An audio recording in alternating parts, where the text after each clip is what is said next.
So yun po, malakas yung kuryente na lumalabas.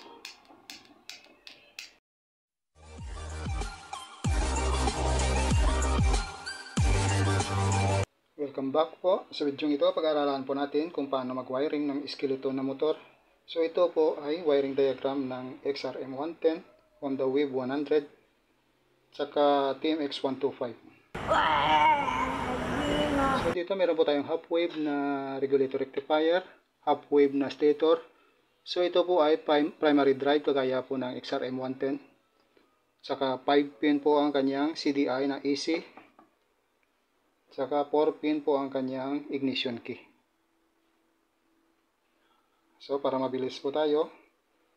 So dito lahat ng ground po pinagdugtong-dugtong ko na ang ground ng regulator. Ayan, nakakabit sa body ground. Ganon din po ang ating stator, nakakabit na sa body ground. Ang pulser nakakabit na rin po sa body ground. So kadugtong na po yan diretso hanggang sa body ground po ng ating ignition coil saka spark plug. At babalik na po yan sa ating battery. So ganun lang po ang ground ng ating mga motor. Makadugtong-dugtong lang po yan lahat. So dito po mayroon din tayong ground sa ating ignition key. Dahil meron po itong kill switch. So ito po ang kill switch ang pumapatay sa ating CDI. What? Ito po ang nagkakaman. So ngayon, sa atin pong stator, mayroon po tayong dilaw tsaka puti. Ito po yung ating charger tsaka ating lighting. So ikabit po natin ang puti. Ito po yung ating charger. Ito po yung nagcha-charge sa battery. At yung dilaw, ito naman po ang ating nagsusupply sa headlight ng ating XRM. Wow! Ayan, kung nakakabit na po yan, ang output po niyan ay dito sa orange. So dito po siya lalabas. 12 volts, 14 volts. Susupplyan niya na po ang ating battery. Idaan po natin siya sa fuse. Ngayon, siya na rin po ang magsusupply sa ating ignition key. Kabit na rin po natin ang ignition key dyan. Dahil dyan po siya kukuha ng 12 volts. At dito po siya lalabas sa kulay pula. Ito na po yung tinatawag na accessory wire. Dito na po tayo nakakabit ng ating busina, ng ating mini driving lights, brake lights, at kung ano-ano pa. Ngayon, kulang. Ito po ang ating primary. So ito po ang nagsusupply sa ating CDI. Kakabit po natin ito sa CDI. Ito po yung nagbibigay ng power sa ating CDI. Bali, black-red po ang kanyang kulay. So black-red po dapat ang ating CDI. Nasa ilalim po yan banda ng ating CDI.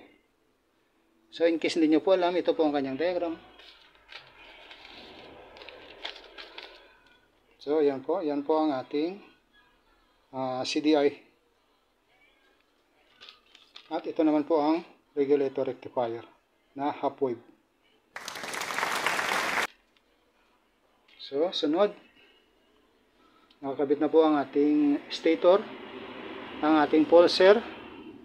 Ang ating pulser kabit po natin sa blue with white ng ating CDI.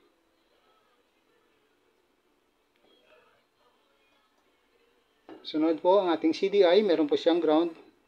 So dito na rin po natin kabit sa ground na papuntang body ground. Tapos meron po tayong kill switch dito.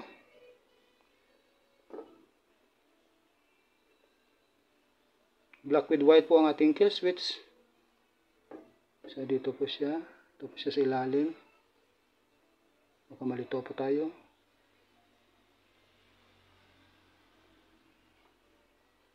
Ito. Dugtungan na lang po natin. So pupunta po ito sa ating ignition key.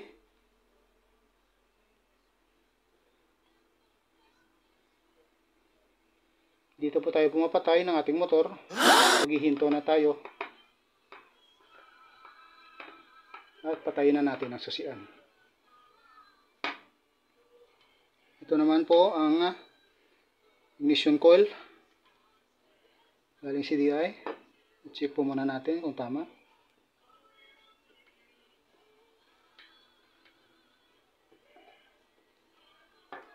Check po natin. Nasa ibabaw. So ito po siya, ignition coil nasa ibabaw. So sunod po.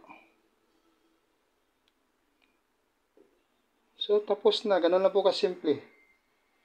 So ganun lang po ang wiring ng XRM110, Wave 100, saka TMX125, saka yung mga Rossi na primary. Ngayon, ano ba ang pinagkaiba ng primary tsaka sa battery operated?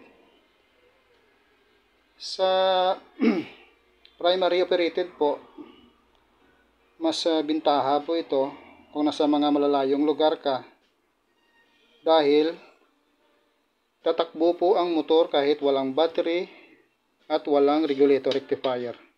Tatakbo pa rin po siya. Wala ka lang pong headlight, wala ka lang pong hilaw sa gabi. Pero maliban doon, tatakbo po ng maayos ang motor mo. Ngayon, kung naka-battery operated ka naman, hindi pwedeng wala kang regulator rectifier. Kahit wala kang battery, kailangan may regulator rectifier ka pa rin. Ngayon, pag nasira po ang ating stator, nasira po ang ating primary, may dalawa ka pong option. Pwede ka pong mag full wave, pero bubuksan mo po ang gilid ng motor dahil ayusin mo ito para maging full wave, at magpapalit ka ng full wave na regulator rectifier. Or pwede rin po na magpalit ka na lang ng, wala ka nang gagalawin dito, ito na lang ang papalitan mo, ang CDI. Magpapalit ka lang po ng 4-pin na CDI na battery operated, yung kulay green po. So baklasin po natin, papakita ko po sa inyo. Palitan po natin siya ng 4-pin na CDI. Tanggalin po muna natin to.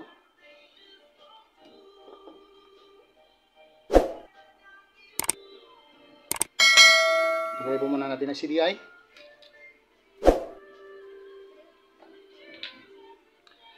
At palitan po natin siya ng 4-pin. So mas madali lang po pag wiring nito.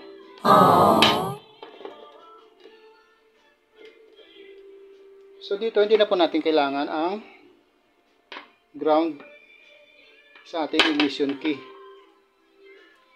Wala na po ito. So wala na po ito. Dalawa na lang po ang kailangan natin sa ating susian. Yung nagsusupply na lang po ng, ito na po ang magsusupply sa ating CDI. So ang ground ng CDI, kabit po natin sa body ground. O wire na papuntang body ground. Yung pulser, kabit po natin sa pulser. Blue na may white.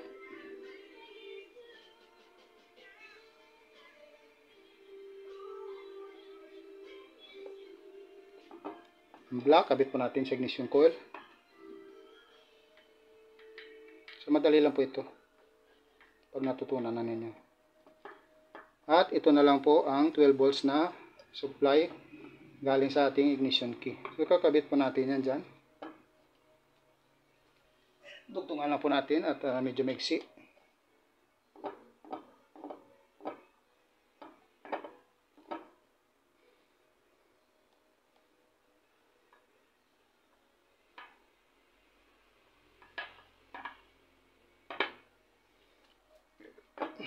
So ganyan lang po ang pag-wire natin. Kung gusto niyo magpalit ng 4-pin na CDI, battery operated. Ganun lang po kasimple. So kung may headlight kayo, pwede na po kayong kumuha rito. Pwede na po kayong kumuha sa accessory wire kung gusto mo magkabit ng headlight. At subukan po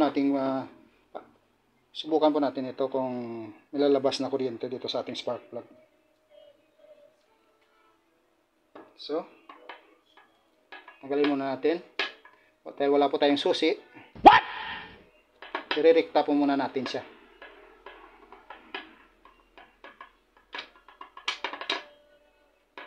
So yun, nakarekta na. Subukan po natin kung may lalabas dito na kuryente. Gagamit lang po tayo ng kahit anong bakal o screwdriver, pwede na po. So mangyayari, titingnan lang po ninyo kung may lalabas dito na kuryente.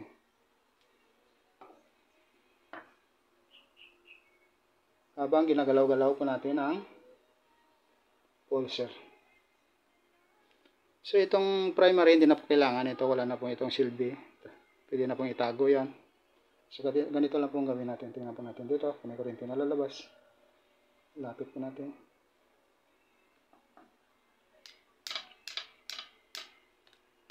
Ayun, kita po ba? Ayun po, may lumalabas na kuryente. Zoom po natin.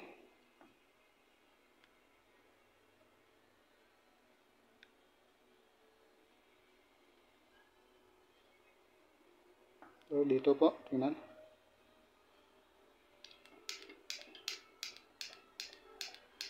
So yun po, malakas yung kuryente na lumalabas.